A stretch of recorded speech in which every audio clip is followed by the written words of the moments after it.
As 155 pounds, it is absolutely remarkable what this man has accomplished. Here he is, folks, the reigning, defending, undisputed UFC lightweight champion of the world. Now, his goals, far more lofty than that. The title defenses are starting to pile up, but he believes with this type of challenger that has some momentum with fight fans, if he can dust this guy here tonight, he can take his career to the next level and start to be mentioned with the GOATs, the Hall of Fame types. For now, he'll have to settle for UFC lightweight champion. We will see how it goes for him tonight in Vegas.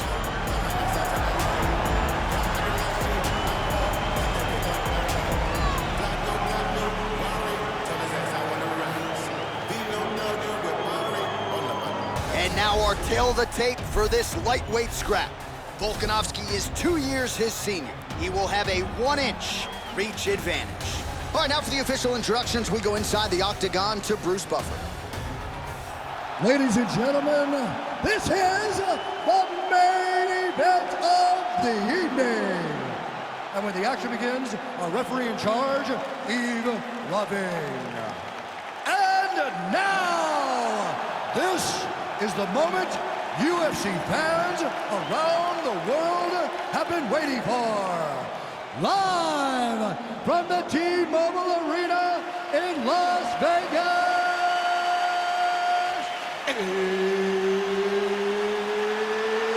it's time! 5 rounds for the undisputed UFC Lightweight Championship of the World. Introducing first, fighting out of the blue corner. This man is a mixed martial artist, holding a professional record of 25 wins, 1 loss. He stands 5 feet 6 inches tall, weighing in at 145 pounds. Introducing the challenger, Alexander the Great Volkanovski. And now, introducing the champion, fighting out of the red corner. This man is a wrestler, holding a professional record of 23 wins, 1 loss. He stands 5 feet 10 inches tall, weighing in at 155 pounds. Fighting out of Makhachev, Russia, presenting the reigning, defending, undisputed UFC lightweight champion of the world.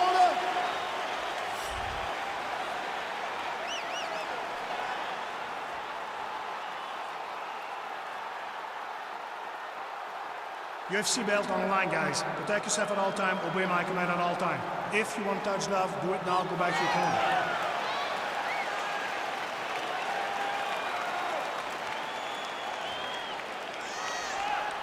You ready?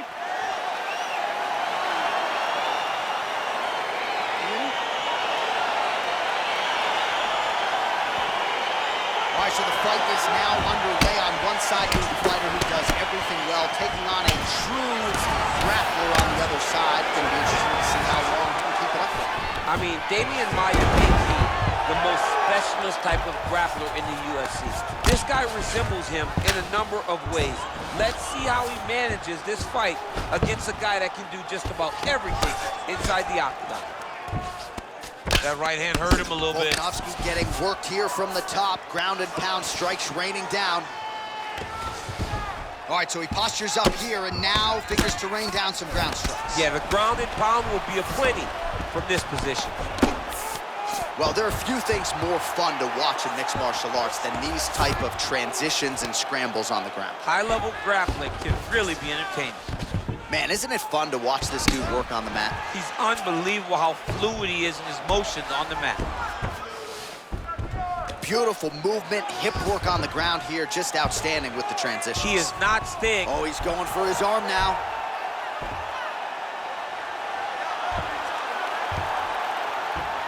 Oh, nice.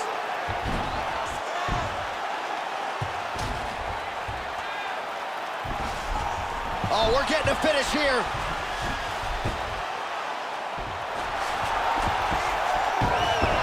Nicely done. Let's go, guys. Working off of his back here. Looks like he may try to hip escape. Oh, nicely done there as he escapes back to his feet. Oh, nice right hand. All right, he engages in a single collar tie here. And again, he shoots for a takedown here. Nearly got the fight to the ground, but once again, the takedown defense holds up. But he knows this. He knows that in order to finally get the fight to the ground, he has to be patient and he's going to have to be committed. If he thought that he would get every takedown he shot, he would not find the success that he intended. Volkanovski gets the double leg takedown. Nice job there, disguising his entry. Volkanovski's pass attempt denied.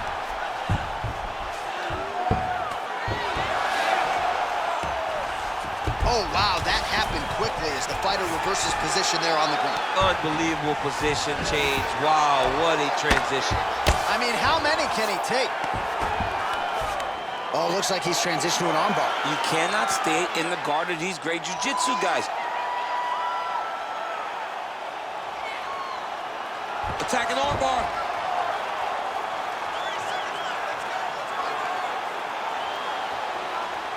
You got to recognize that when a guy starts to put his feet on your hips, you got to move him off, and you got to cover. You can't be off to an angle. Now he's okay.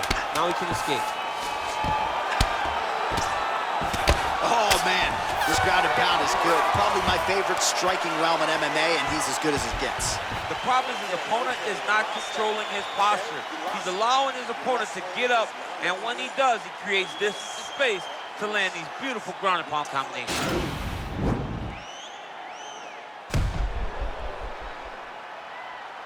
All right, let's look back at some of the action in that round, DC. What a high-level display of offensive wrestling. I mean, this is a joy for me to watch. I enjoy watching a guy maintain this level of wrestling for as long as he has done this.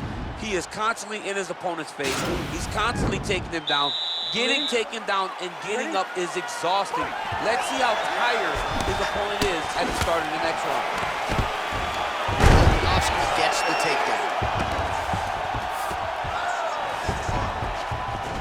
Oh, and he escapes up to his feet. Very nice. Stuffs that takedown attempt without issue. Look at the skip action that allows you to land that big knee. Oh, beautiful entry as he secures the double leg takedown. Got clipped with a right hand. Oh, nice hammer fist there by Volko. He's putting him in exactly the positions he needs to be in right now. He's able to relax here. And he understands, being a veteran of so many fights, that as long as he's on top, he's winning. He feels like he's winning here. Oh, how about the speed on that reversal there? I mean, I know He's going to start looking to try to attack a rear naked choke, and that's exactly what he's doing. He is doing a really good job of relaxing, not panicking because he's getting choked.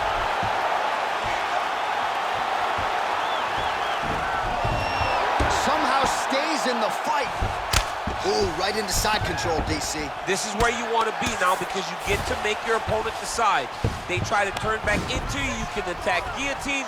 If they turn away to try to get to your knees, you throw your hooks in and you got all your rear choke submissions.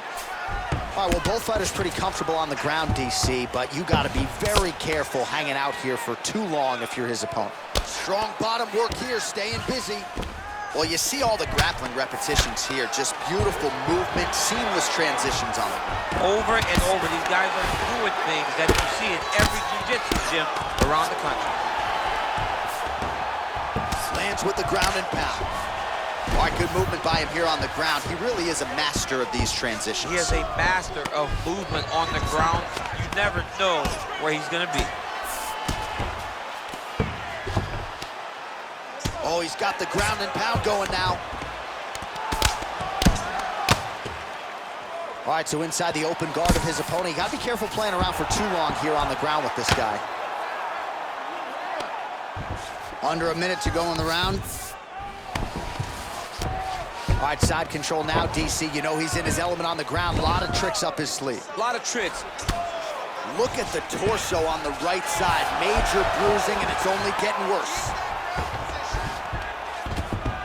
All right, north-south position now. We'll see who transitions first. Well, he's got some of the best chokes in the game. He's going for one now. Oh, and he's attacking choke now. Oh, and there's the horn at the end of the round. So the fighter was really caught in a submission there just as the horn sounded. Safe to say he was saved by the bell there. So back to the stools they go. 60 seconds to recover here. We're gonna fight on, ladies and gentlemen. Another round coming up. Well, what a round it was, especially from a striking standpoint. DC, take us through. High-level striking. I mean, this is what people come through the doors to see. Two men stand on a quarter, chest to chest, forehead to forehead, and let it all fly. I'm surprised nobody went out, but it does excite me for the next round. All right, here we go with our next round. Lot to be happy about in that previous round. He was attacking the head at will, and until his opponent adjusts, might as well go back to it.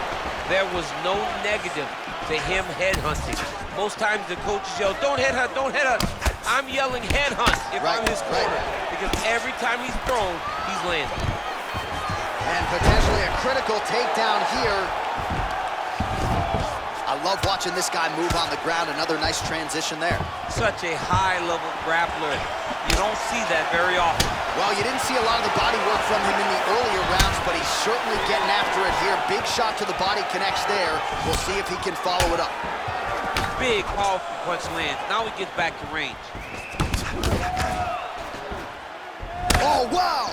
Head kick. Look at how fast. The only person I can do this to is maybe John. John, there's a weight difference. I don't know if you know jiu-jitsu much. You miss a lot of your classes. If I'm going to do this to anybody, it's Andy. Useful strike there. The ground and pound on point tonight. He's putting him in exactly the positions he needs to be in right now. He's able to relax here. And he understands, being a veteran of so many fights, that as long as he's on top, he's winning. He feels like he's winning here. Well, you got to stay busy on the bottom. He's doing it here. Nice punch.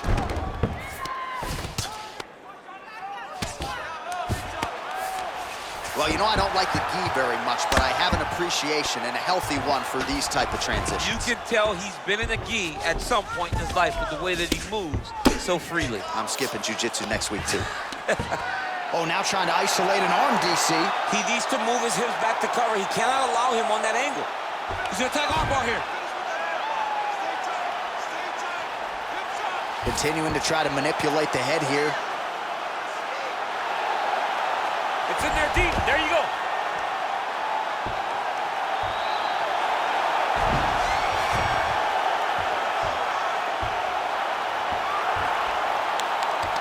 There it is. So he taps out due to the arm bar tonight. High-level grappling work. I mean, he had to tap. If he did not tap, this man is not opposed to snapping his arm. Sometimes it's better to live to fight another day. But hats off to this fighter on a great submission victory. All right, let's take a look back at the replay as he gets it done by submission tonight, champ. Just watch how slowly he approaches the submission, though. He never rushes. He takes his time, but it's his trickiness. It's his ability to trick people into going to the floor with him that puts them in danger and finishing fights.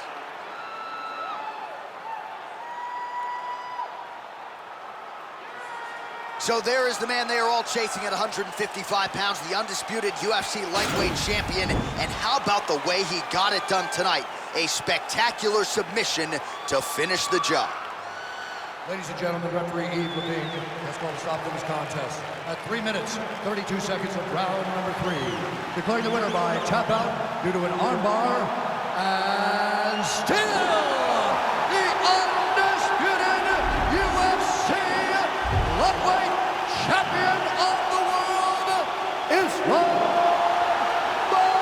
All right, so he defends the UFC lightweight title tonight, and I think in so doing starts to close the gap on the pantheon of lightweight greats. A hugely successful defense tonight. Big moment for this man. Every time he goes into the octagon, the target is on his back. Every challenger is the very best in the